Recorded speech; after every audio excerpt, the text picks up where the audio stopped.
naman dito.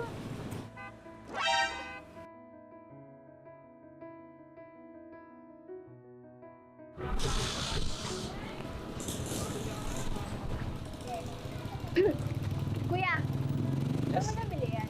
Itong milk tea? Diyan lang sa Mukasa Merchant. Oh, ano yung Mukasa? Para siyang credit app na pwede mo siya ma-download. Ma-download? Sa Google Play Store at saka sa Apple Store. Pag na-download mo na, anong gagawin mo? Kailangan mo na siyang fill upan, mga requirements na lang kailangan kang ibigay.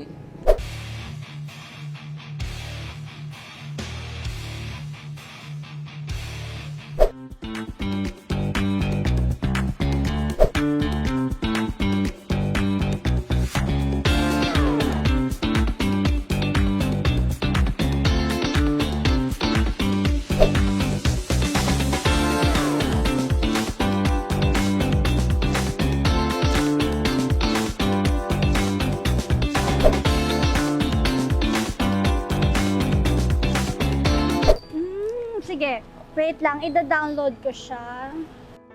Sige, una na ako.